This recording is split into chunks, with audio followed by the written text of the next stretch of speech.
नाजरीन आदाब, मैं रदा खानम आपका खैर मकदम करती हूँ सियासत टीवी के special programme review of newspaper में। सियासत टीवी आपके लिए लेकर आया अखबार से रिलेटेड एक ऐसा प्रोग्राम जिसमें हम आपको आज के अखबारात की अहम खबरों के बारे में बताएंगे। इसमें लोकल, नेशनल और इंटरनेशनल खबरों पर डिस्कशन करेंगे और आपको अहम खबरों की जानकारी भी देंगे। हम इस प्रोग्राम में हर ज़रूरी खबर पर रोशनी डालेंगे, चाहे वो लोकल हो, नेशनल हो या फिर इंटरनेशनल। इस प्रोग्राम में हर खबर की तह तक जाएंगे, क्योंकि कुछ अखबार की सिर्फ सुर्खियां ही बनकर रह जाती हैं या टीवी पर 2 मिनट की न्यूज़ ही हो पाती है।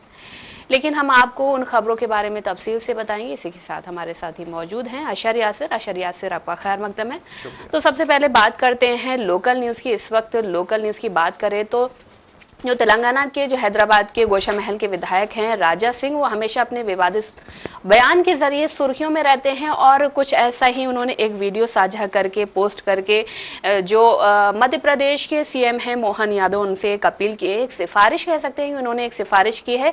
वहां पर मसला यह है कि एक पुरुष जो है जो मुस्लिम समुदाय से है, वो एक नॉन मुस्लिम जो हिंदू समुदाय की लड़की है उनसे शादी करना चाहता है और दोनों की आपसी सहमति से ये शादी हो रही है। हालांकि उन्होंने इस तरह के जो बातें आती हैं, हालांकि ये जो मसला जो है गवर्नमेंट के उसमें आया, जो राज्य सरकार है उनके नज़र में आया, वहां पर जो हिंदू विश्व परिषद है उन्होंने ये मुद्दा उठाया। उन्होंने कहा कि हम ये लव जिहाद की शादी नहीं होने देंगे।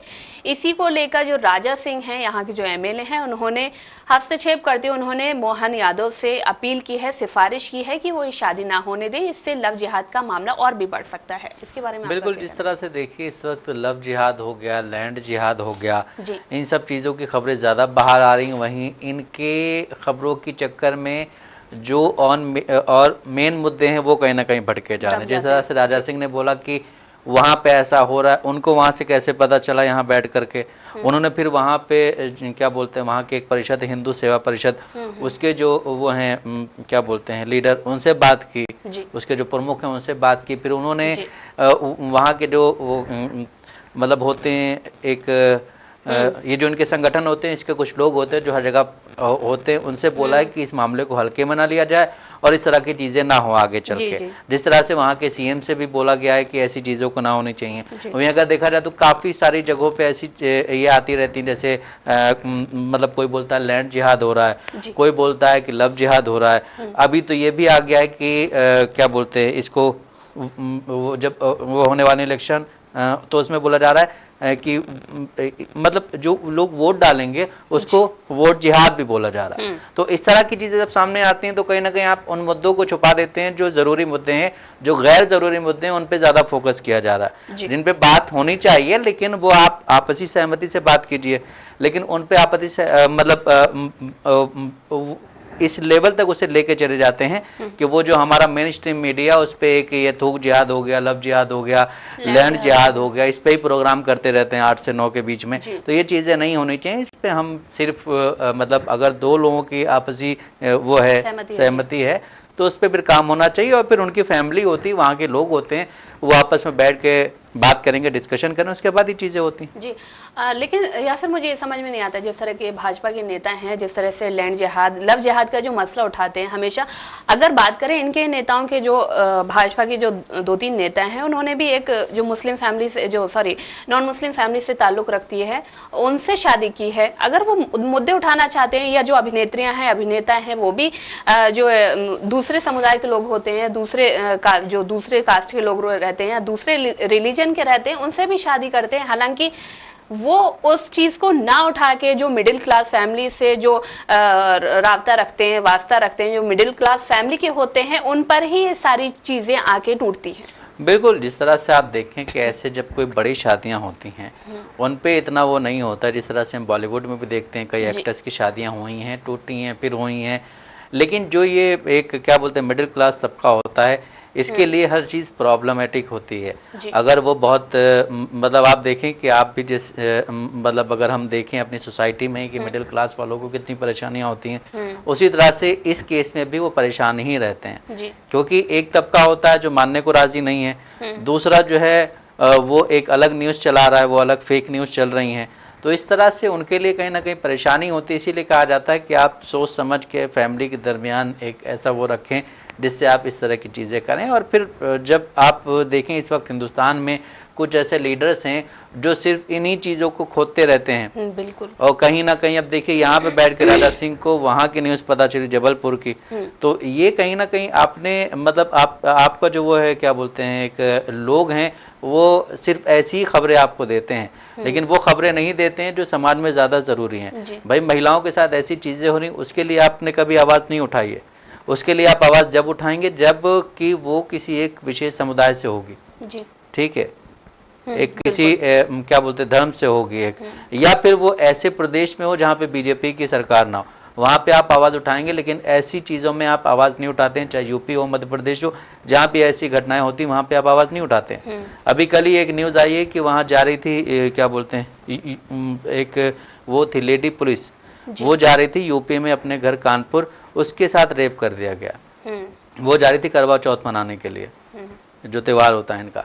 तो ऐसी चीज़ों पे नहीं बोलते हैं लोग, ऐसी चीज़ों पे चुप रहेंगे। लेकिन जब ये सारी चीज़ें आती हैं, क्योंकि उनको लाइमलाइट में आना होता, काफ़ी दिन से गायब होते हैं, वो तो आ करके कुछ ऐसा बोलते हैं, उसके बाद फिर उन पे चर्चा होने लगती है। और ये जो मुद्दे उठाते हैं ये लोग, जो भाजपा के नेता हैं या मान लो कोई भी अगर ये इन सारे मुद्दों को उठाता है, ये बहुत ज़रूरी मुद्दे नहीं हैं। क्योंकि अगर देखा जाए जैसे कि भाजपा के जो नेता हैं शहनवाज हुसैन या मुख्तार अब्बास नकवी, उनकी भी जो धर्मपत्नियां हैं वो भी दूसरे समुदाय से ताल्लुक़ रखती हैं, या बाकी जो कांग्रेस के नेता हैं या एनसी के जो नेता हैं उनकी भी बात कर लें, जो फारूक अब्दुल्ला हैं या उमर अब्दुल्ला हैं, उन्होंने भी दूसरे समुदाय की महिलाओं से ही शादी की है। हालांकि वो शादी किसी लोगों की चली, किसी की नहीं चली, आपसी सहमति से उनसे जुड़ा हुआ, आपसी सहमति से उनसे जो है उनके जो ताल्लुकात टूटे हैं, लेकिन उसमें कहीं ना कहीं ये जो धर्म का मसला नहीं आया वहाँ पर। लेकिन वहीं अगर मिडिल क्लास फैमिली के लोग शादी करते हैं, वहाँ पर धर्म का मसला फौरन ही आ जाते हैं। हालांकि उनकी फैमिली में इन सारी चीज़ों में इन्वॉल्व होती है। धर्म की बात करें यहाँ तो जाति का मसला आ जाता है कि आप कौन सी जाति से बिलोंग करते हैं, वो छोटी जाति है बड़ी जाति है।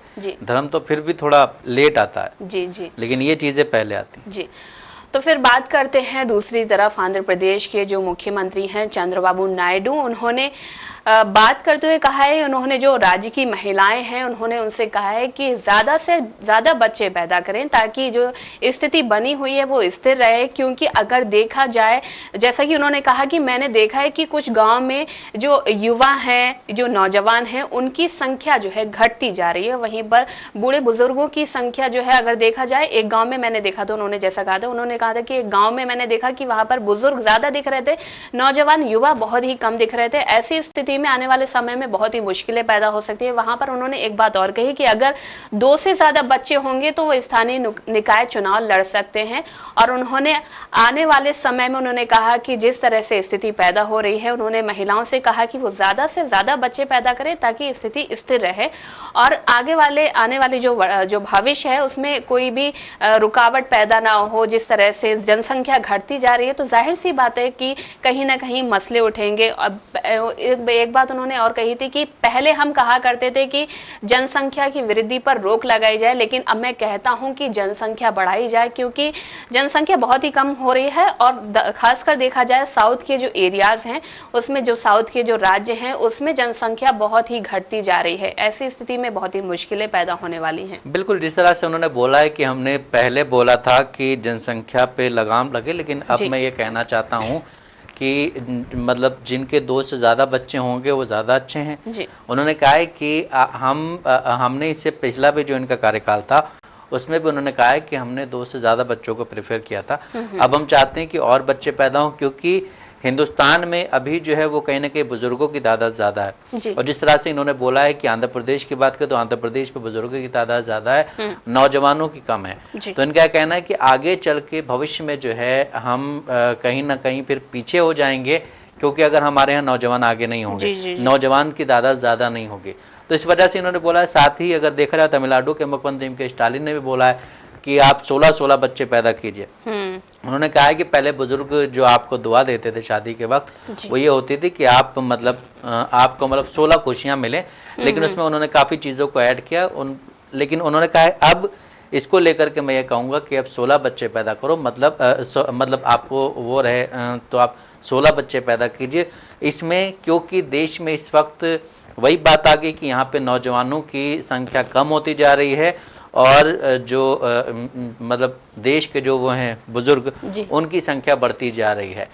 अगर वहीं बात करें जनसंख्या के हिसाब से, तो उसमें भी जो 2011 में जो हुई थी जनसंख्या, उसमें भी देखा गया था कि बुजुर्गों की तादाद ज़्यादा है, नौजवानों की तादाद कम है। इस वजह से अब उन्होंने कहा है कि इस तरह की अगर चीज़ें होंगी, बच्चे ज़्यादा पैदा होंगे, तो कहीं ना कहीं ये जो है मतलब आगे चल के भविष्य में काम आएगा। लेकिन वहीं अगर बीजेपी की बात करें तो बीजेपी के काफ़ी सारे ऐसे लीडर्स हैं जो ये कहते हैं कि जनसंख्या कम होनी चाहिए, रोक लगानी और चाहिए। वो तो कहीं ना कहीं एक क्या बोलते हैं, एक धर्म के लोगों पे ज़्यादा निशाना साधते हैं कि इनके बच्चे ज़्यादा हैं, ये है वो है। लेकिन वो अगर खुद भी देखें तो उनके वो भी 5वें 6ठे भाई बहन है। जी बिल्कुल, ठीक है।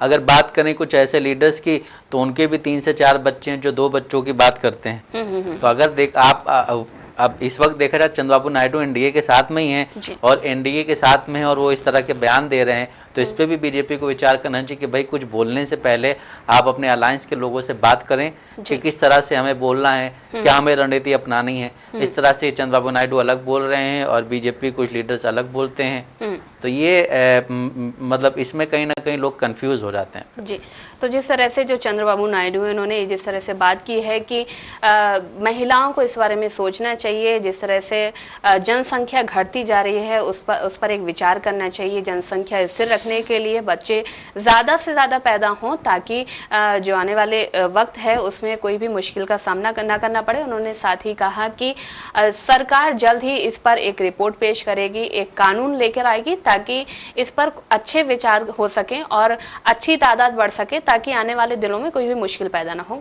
वहीं पर दूसरी बात करते हैं, इस वक्त तो मदरसों को लेकर जो है घमासान छिड़ा हुआ है, और चाहे राज्य सरकार हो या केंद्र सरकार हो, वो इस बाबत बहुत सारे अपने विचार रख रही है कि हाँ मदरसे बंद होने चाहिए, वहाँ पर जो है जो सरकारी स्कूल हैं उनमें तब्दील होना चाहिए, ताकि बच्चों का भविष्य सुधारा जा सके। लेकिन वहीं पर सुप्रीम कोर्ट ने रोक लगाते हुए कहा है कि इस पर रोक लगाई जाएगी, क्योंकि ये अभी इस पहल में, क्योंकि ये जो है कहीं ना कहीं हमें समझ में नहीं आ रहा है, और इस पर इसीलिए रोक लगाई जा रही है ताकि बच्चों का आने वाला फ्यूचर बर्बाद ना हो, क्योंकि कुछ मदरसों में बहुत ही अच्छी सुविधा दी जा रही है, बहुत अच्छी पढ़ाई की जा रही है, इसीलिए शायद सुप्रीम कोर्ट ने इस पर फैसला लेते हुए वहाँ पर रोक लगा दी है। बिल्कुल, जिस तरह से अगर आप देखें तो उत्तर प्रदेश के साथ ही कई ऐसे हिंदुस्तान के राज्य हैं जहाँ पे जो मदरसे संचालित हो रहे हैं उनको भंग करने की सरकार ने जो वहाँ से पैसा मिलता है उस पर एक बड़ा फैसला सुनाया गया। सुप्रीम कोर्ट ने कहा है कि ऐसी चीज़ें रोकी नहीं जाएंगी, क्योंकि कहीं ना कहीं ये भी एक क्या बोलते हैं, तालीम देने का ही काम कर रहे हैं। और जिस तरह से इस वक्त देश में आप देखें कुछ ऐसे यहाँ पे हमारे हिंदुस्तान में चीफ मिनिस्टर्स हैं, चाहे वो हेमंत बिस्व शर्मा असम के मुख्यमंत्री हों या फिर योगी आदित्यनाथ जो कि यूपी के मुख्यमंत्री, ज़्यादातर फोकस इनका मुसलमानों पे और मदरसों पे ही रहता है, मस्जिदों पे रहता है। तो इसमें कहीं ना कहीं सुप्रीम कोर्ट ने एक बहुत ही अच्छा बयान दिया। उन्होंने कहा है कि जो भी वहाँ पढ़ने वाले बच्चे हैं वो कहीं ना कहीं तालीम ही हासिल कर रहे हैं। और इस तरह से बीजेपी का हमेशा से ये कहना रहता है कि मदरसों में तालीम नहीं दी जाती है, मदरसों में और चीज़ें सिखाई जाती हैं, तो ये उनका बिल्कुल भी गलत है।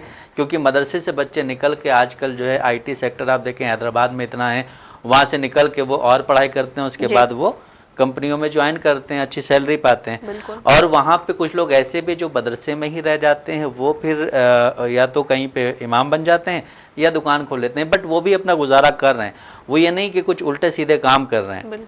अगर किसी के अंदर भी खौफ खुदा है तो वो कुछ भी ऐसा काम नहीं करेगा जो इस्लाम में हराम है, ठीक है। लेकिन जिस तरह से इस वक्त देश में ये कहा जा रहा है कि मदरसे और मुसलमान जो हैं वो कहीं ना कहीं मतलब उनको एक अलग नज़रिए से देखा जा रहा है, तो वो सही नहीं है। जिस तरह सुप्रीम कोर्ट ने बोला है कि भंग नहीं होगा, और इसमें जो मतलब इसमें बोला गया था कि इसमें जो फंडिंग आती है मदरसों में ये विदेश से आती है, तो उन्होंने कहा कि विदेश से फंडिंग आती है लेकिन उसका हम पूरा ब्यौरा देंगे, भाई कहाँ से कितना आ रहा है, कहाँ से कितना आ रहा है, कहाँ से कितना आ रहा है। साथ ही कुछ बीजेपी के लीडर्स हैं जो ये भी कहते हैं कि मदरसे की जो फंडिंग आ रही है वो ऐसी कंट्रीज से आ रही है जहाँ से मतलब जो लोग कर रहे हैं वो दहशतगर्द हैं।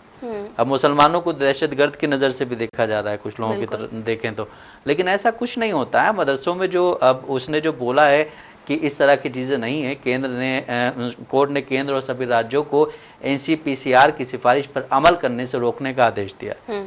उन्होंने कहा इस बारे में दायर जमीयत उलमा हिंद की याचिका पर अदालत ने सभी राज्यों को नोटिस जारी कर दिया है। कहा है कुछ वक्त पहले सभी राज्यों और केंद्र शासित प्रदेशों के मुख्य सचिव को पत्र लिखकर सभी मदरसों को सरकार की ओर से मिलने वाली फंडिंग को बंद करने और इसी के साथ मदरसा बोर्ड को भंग करने की सिफारिश की थी, लेकिन उसको भंग कर दिया गया, उसको रोक दिया गया। अभी देखना है कि आगे की जो इनकी सुनवाई होगी, आगे जो इस पे बातचीत होगी उस पर क्या होगा। और जिस तरह से देखा जाए यूपी के जो मुख्यमंत्री हैं योगी आदित्यनाथ, उनका कभी कभी ये भी देखा गया है कि अगर सुप्रीम कोर्ट किसी चीज़ पे रोक लगा देता है तो वो फिर भी वो क्या बोलते हैं, वो फिर भी उस चीज़ पे कायम रहते हैं। जिस तरह से नेम प्लेट वाला मामला था, सुप्रीम कोर्ट ने रोक लगा दी लेकिन फिर भी उन्होंने कहा नहीं हम ये चाहते हैं, तो वो कहीं ना कहीं अपने आप को ऊपर देखना। अब इसमें वो क्या करेंगे ये काफ़ी अहम देखना है, क्योंकि इस वक्त मुस्लिम जो समाज है आप देखिए, चाहे वो अभी जो दंगे हुए बहराइच में, उसमें भी कहीं ना कहीं इस वक्त मुस्लिम समाज डरा हुआ है।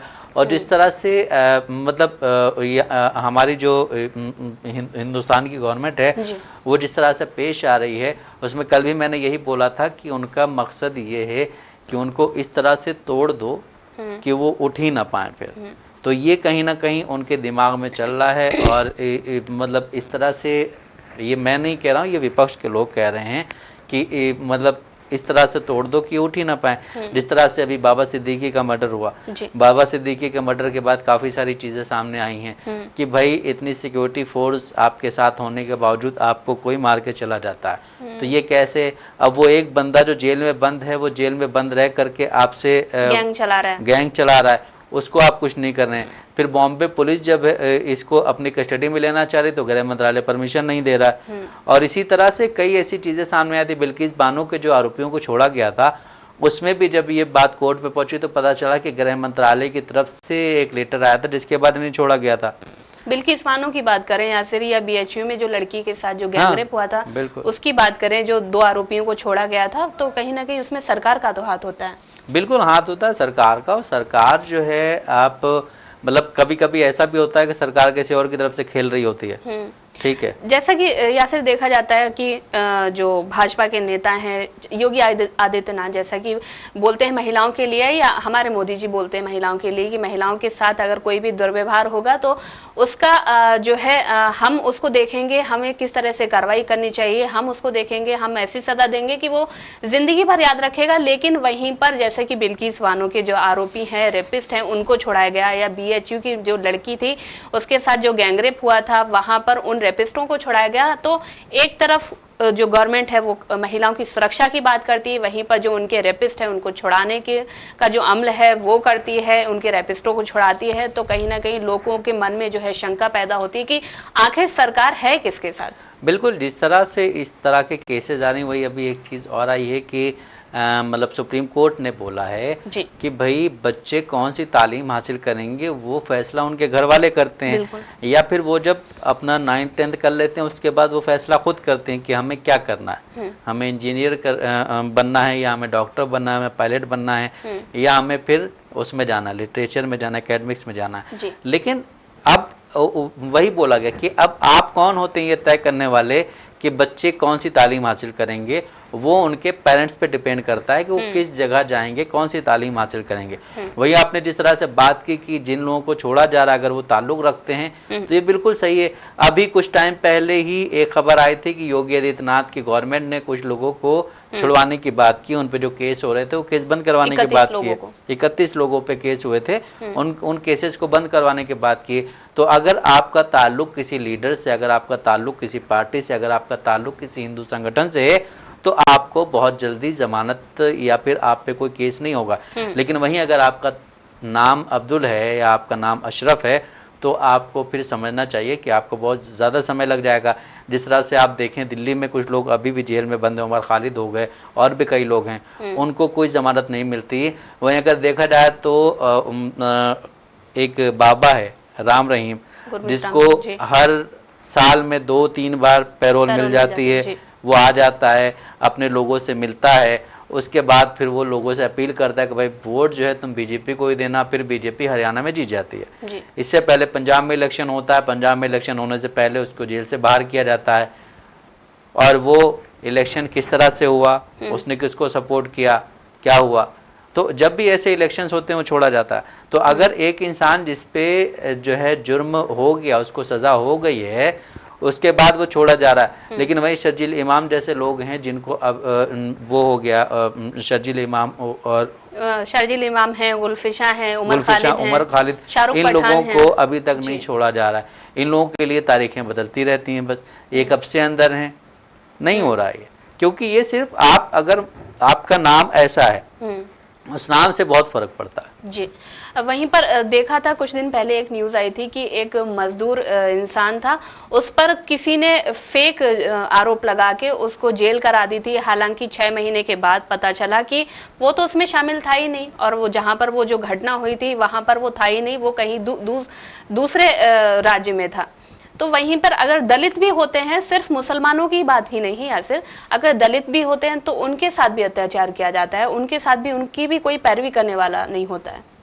बिल्कुल, जिस तरह से अभी हम राम रहीम की बात कर रहे थे, खबर और सामने आई है जी। कि राम रहीम की मुश्किलें और बढ़ गई हैं। अब वो मुश्किलें क्या बढ़ी हैं कि पंजाब के सीएम ने केस को लेकर बड़ा फैसला लिया है। उन्होंने कहा है कि रेप और हत्या के मामले में सज़ा काट रहे डेरा सच्चा सौदा के प्रमुख गुरमीत राम रहीम की मुश्किलें बढ़ सकती हैं। पंजाब की भगवत मान सरकार ने राम रहीम के खिलाफ 2015 के 3 जो वो थे केसेस, उसमें जो है बेअदबी के मामले मुकदमा चलाने की इजाज़त दे दी है। और पिछले दिनों सुप्रीम कोर्ट ने पंजाब और हरियाणा सरकार की तरफ से राम रहीम के खिलाफ मुकदमा चलाने पर लगाया गया स्टे को भी रोक दिया था। इसके बाद पंजाब सरकार ने केस चलाने की इजाज़त दी है। अभी हम बात कर रहे थे गुरमीत राम रहीम की, अभी खबर आई है कि उन पे कुछ बेअदबी के केसेस थे जिन पे स्टे लगा हुआ था, वो स्टे हट गया है और अब पंजाब सरकार जो है वो उस पर कार्रवाई कर सकती है। उन पे वो क्या एक्शन लेंगे, वो कोर्ट जाएंगे, कोर्ट से किस तरह से बात होगी वो अभी आगे आएगा। लेकिन अभी फ़िलहाल ये खबर आई है कि उन पे केस चलेगा, उनकी मुश्किलें अब और बढ़ सकती हैं। और यही अब वहाँ के लोगों का कहना है कि वो जिस तरह से बार बार बाहर आ रहा है, ये भी कहीं ना कहीं समाज के लिए सही नहीं है। क्योंकि समाज में एक तरफ आप कहते हैं कि बेटी बचाओ बेटी पढ़ाओ, वहीं दूसरी तरफ आप इस जैसे लोगों को अगर छोड़ते हैं बार बार, चाहे वो सुप्रीम कोर्ट से हो, जहाँ से भी हो, इस पे ज़रूर एक कार्रवाई करनी चाहिए, इस पे एक्शन लेना चाहिए और इन जैसों को जो है वहीं रहना चाहिए जहाँ इनकी जगह है। जी, बाबाओं के मसले में देखा जाए यासिर तो सरकार बहुत ही स्वीट रहती है, चाहे गुरमीत राम रहीम हो गए या आसाराम हैं। ये जो इस तरह के जो बाबा हैं जो एक रेप केस के मसले में, हत्या के मसले में जेल में पड़े हुए हैं, जुर्म साबित हो चुका है, जुर्म साबित हो चुका है, फिर भी ये बाहर आ जाते हैं। ये जो साल के जो 80 दिन होते हैं वो 80% दिन जो है बाहर गुजारते हैं, 20% वो जो है जेल में गुजारते हैं। तो इसमें सरकार का जो है इनको संरक्षण प्रदान होता है। और वहीं पर कुछ दिन पहले एक न्यूज़ आई थी कि एक और बाबा थे, उनके मठ में 2 लड़कियां रहती थी। उनके जो लड़कियां थी उस टाइम पर जब वो रहती थी, जब वो जिस तरह से ये साध्वी बनती हैं वहां पर वो गई थी, तो उनके माँ बाप ने इल्ज़ाम लगाया था कि बाबा ने उनको झाड़ फूंक करके वहां पर रखा हुआ है। लेकिन फिर बाद में अभी कुछ टाइम पहले, और उस केस में वो बाबा जेल के अंदर भी गए थे। हालांकि बाद में उन लड़कियों ने बोला कि हम अपनी मर्जी से रह रहे हैं, लेकिन उनके माँ बाप ने उस तरह का इल्ज़ाम लगाया था। जी, उस तरह का इल्जाम लगाया था। तो कहीं ना कहीं मुझे लगता है सरकार से परे हटके जनता की भी इसमें गलती रहती है कि जनता इस चीज़ को समझ ही नहीं पा रही है। जनता कहीं ना कहीं उस चीज़ में ही उलझी रहती है, जनता आगे बढ़ ही नहीं पा रही है उन चीज़ों से, और जनता को उलझाया जा रहा है धर्म, जैसे बहराइच को लेकर हमने बात की थी। बहराइच को लेकर कुछ ऐसे बाबा बने हुए हैं जो हमेशा सोशल मीडिया के रील्स पे या फिर टीवी पे नज़र आते रहते हैं, उनका बाकायदगी से इंटरव्यू किया जाता है। उसके बाद वो क्या क्या बोलते हैं ये सबके सामने है और किस किस तरह की बातें बोलते हैं वो।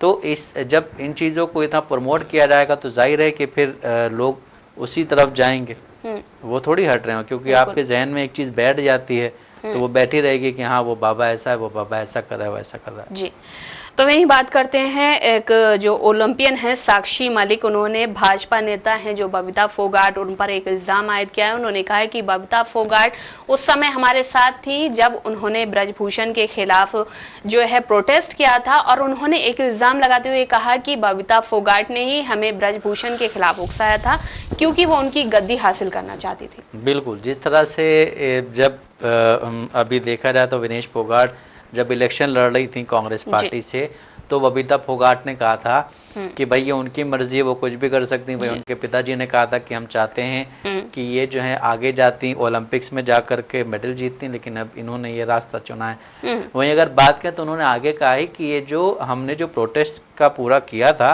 ये हमने उनसे बात करके की थी, बबीता फोगाट से। और विनेश फोगाट केंद्रीय गृह मंत्री अमित शाह से मिलने गई थी। उन्होंने कहा है कि केंद्रीय जब वो मिलने गए अमित शाह से, उसके बाद भी जब इस पर कोई कार्रवाई नहीं हुई है तो हम लोगों ने फिर प्रोटेस्ट किया है। और प्रोटेस्ट ऐसे कोई डायरेक्ट नहीं कर लेता इतनी बड़े उसमें, भाई आपको बात करनी होती, बात करने के बाद ही प्रोटेस्ट होगा। अब दूसरी बात ये कि उन्होंने कहा है कि जब हम लोग प्रोटेस्ट स्थल पे बैठे हुए थे तो कुछ लोगों का ये कहना था कि इनका कैरियर खत्म हो गया है, इस वजह से ये लोग प्रोटेस्ट कर रहे हैं। उन्होंने कहा है कि लेकिन उसके बाद विनेश फोगाट गई वहाँ ओलंपिक में, वहाँ मेडल नहीं जीती, जो भी हुआ वो एक अलग चीज़ है, लेकिन वहाँ तक पहुँची, वहाँ उन्होंने अपना खेल दिखाया। तो इससे कहीं ना कहीं ब्रजभूषण शरण सिंह ने जो कहा था कि इनका करियर ख़त्म हो गया है, ये लोग करियर ख़त्म होने के बाद इस तरह की चीज़ें कर रही ताकि मीडिया के सामने रहें, तो इन बातों को भी कहीं ना कहीं झूठा साबित किया है। और जिस तरह से उन्होंने बोला कि बबीता फोगाट जो हैं वो ब्रजभूषण की जगह लेना चाह रही थी, अब ये देखना है कि बबीता क्या बयान देती हैं, क्योंकि उस वक्त तो बबीता बहुत सीधी और भोली बनी हुई थी। अब उनका क्या रिएक्शन आता है इस पर, ये काफ़ी देखने वाला होगा। लेकिन अगर वहीं बात करें इनकी, तो बीजेपी में भी ऐसी चीज़ें चलती हैं कि भाई आपको चेयर से हटाने के लिए कुछ ऐसी चीज़ें की जाती हैं। जिस तरह से ब्रजभूषण की बात है, ब्रजभूषण जो हैं वो कहीं ना कहीं अपनी जगह पे अभी भी है। वो हालांकि एमपी या एमएलए कुछ नहीं है, लेकिन उनका एक जो क्या बोलते हैं रुतबा मकाम है वो अभी भी कायम है। उनका बेटे को टिकट मिला, वो जीत गया। लेकिन इधर क्या हुआ, इधर अब इस बयान के आने के बाद बबीता के साथ क्या होगा वही जान सकती हैं, क्योंकि आप ना किसी के कंधे पर रख के बंदूक चलाना चाह रही हैं। आप में खुद में इतनी हिम्मत है नहीं, क्योंकि आप भी उसी पार्टी से बिलोंग करती हैं। और जिस तरह से इल्ज़ाम लगाया गया कि ये सारा जो वो था प्रोटेस्ट ये कांग्रेस ने करवाया था, तो कहीं ना कहीं ये भी बात सामने आ गई कि भाई कांग्रेस ने प्रोटेस्ट नहीं करवाया है, प्रोटेस्ट तुम्हारी अपने बंदे ने किया है, तुम्हारे लोगों ने मतलब अपनी उसमें खुद आगे आने की वजह से ये किया है। तो इसमें अब उनका क्या बयान आता है या बीजेपी की तरफ से इसमें क्या बयान आता है, देखना अहम होगा। जी, तो जिस तरह से जो चुनावी माहौल होता है वहाँ पर ये सारे मुद्दे उठते हैं, चाहे वो ब्रजभूषण का मुद्दा हो, चाहे वो मदरसा का मुद्दा हो, चाहे वो लव जिहाद का मुद्दा हो, ये सारे लैंड जिहाद हो। मुझे लगता है आने वाले दिनों में जिस तरह से मदरसे का मसला चल रहा है, वो शिक्षा जिहाद भी एक और नाम शामिल हो जाएगा, शिक्षा जिहाद वो भी शामिल हो जाएगा। तो वहीं पर जो है झारखंड और महाराष्ट्र में चुनाव होने वाले हैं, विधानसभा चुनाव, वहां पर ऐलान भी हो चुका है। 13 और 20 तारीख को चुनाव होने वाले हैं, 2 चरणों में झारखंड में। और वहीं पर भाजपा और कांग्रेस ने अपने प्रत्याशियों की सूची भी जारी कर दी है। हालांकि कल ही देर रात जो कांग्रेस है उन्होंने अपनी सूची जारी की है, 21 उम्मीदवारों का नाम लिया गया है वहां पर, और भाजपा ने भी अपने उम्मीदवारों की सूची जारी की है। हालांकि जेएमएम की तरफ से अभी कोई भी इस तरह की घोषणा नहीं हुई है, लेकिन कहा जा रहा है कि उन्होंने 40 नामों पर मंथन किया है और बहुत ही जल्द इसकी घोषणा कर दी जाएगी। बिल्कुल, जिस तरह से आप देखें कि वहाँ पे जो ऐलान किया गया उससे पहले बात ये हो रही थी कि जेएमएम और कांग्रेस 80 में से 70 सीटों पे चुनाव लड़ेंगे। अब जिस तरह से कांग्रेस ने ऐलान किया है उसी तरह से जेएमएम भी ऐलान करेगा, और कहीं ना कहीं आज जो है वो क्लियर हो जाएगा कौन कितनी सीटों पे इलेक्शन लड़ेगा। वहीं महाराष्ट्र की बात करो, महाराष्ट्र में अभी तक सीट बंटवारे का मसला फाइनल हो नहीं पाया है। अब वहाँ क्या होगा वो भी आज शाम तक पता चलेगा। जी, तो वहीं पर अगर बात करें झारखंड की, झारखंड 2000 में ही अलग हुआ था, उसका गठन हुआ था झारखंड का, और वहाँ पर तब से लेकर अब तक जो है जेएमएम और भाजपा के नेतृत्व की सरकार चलती आई है। हालांकि बाद में ये लोग अलग हो गए। और वहीं पर बात करें, इस दौरान जो है 7 बार जो है सरकार बदली गई है, और जो 7 चेहरे हैं उनके इर्द गिर्द ही जो है भाजपा जो झारखंड की जो सत्ता है वो घूमती रही है। जी, तो वहीं पर नाजरीन, जैसा कि आपने देखा कि हमने आपको न्यूज़पेपर के जरिए हम खबरों से रूबरू कराया है। ऐसी ज़रूरी खबरों से रूबरू होने के लिए हमारे साथ इस प्रोग्राम से जुड़े रहें, और अगर आपकी इस प्रोग्राम से रिलेटेड कोई भी राय है तो हमें कमेंट बॉक्स में ज़रूर लिखें। इसी के साथ हमारा प्रोग्राम यहीं ख़त्म होता है। मुझे और मेरे साथी अशर यासिर को दे इजाज़त। अल्लाह हाफिज़।